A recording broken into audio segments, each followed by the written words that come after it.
Dans ce monde câblé, les médias jouent un rôle de plus en plus important dans nos vies interconnectées. Il existe les médias traditionnels comme les journaux, la télévision, la radio et les livres, et des médias plus récents tels que l'email, les e-books, les jeux en ligne et les applications. Ces flux d'informations ont amélioré la vie à bien des égards, mais présentent également de nombreux défis. Il y a maintenant plus de 4,2 milliards d'internautes dans le monde. Tous les ans, les entreprises dépensent d'importantes sommes d'argent en publicité sur Internet. Il est facile de se laisser submerger si nous ne développons pas les compétences pour naviguer dans cet océan d'informations qui nous entoure au quotidien.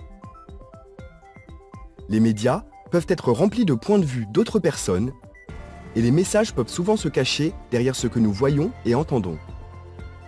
Il est important de ne pas accepter passivement ces messages, mais d'apprendre à réfléchir attentivement et à avoir un esprit critique sur les médias.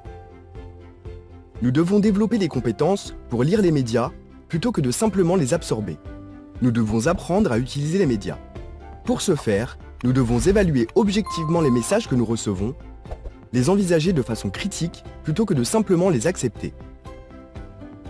Nous devons évaluer les informations que nous rencontrons soigneusement en se posant ces 5 questions importantes. Question 1. Qui a créé le message? En identifiant l'auteur du message, nous pouvons comprendre que les messages ne sont pas naturels, qu'ils sont construits. Comprendre cela nous donne la distance nécessaire pour voir ces messages plus clairement. Question 2. Quelles sont les techniques utilisées pour capter notre attention? Maintenant que nous comprenons que les messages sont construits, regardons comment ils le sont. Observons l'utilisation de la couleur et de la taille, de la lumière et des ombres, des sons et des silences pour faire appel à nos sens. Question 3.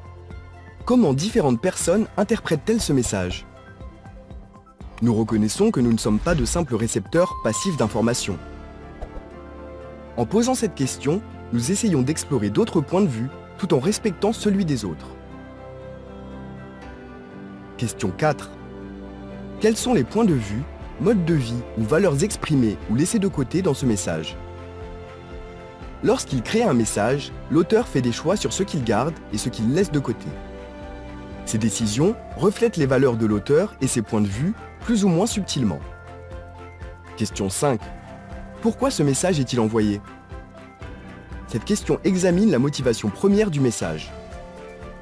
Cela va au-delà de l'idée que les médias servent à divertir et informer, pour se demander à qui profite ce message. Ces 5 questions jettent les bases pour développer un esprit critique face aux médias que nous utilisons, distinguer un piège à clic d'une recherche fiable et distinguer le contenu sponsorisé des vraies actualités.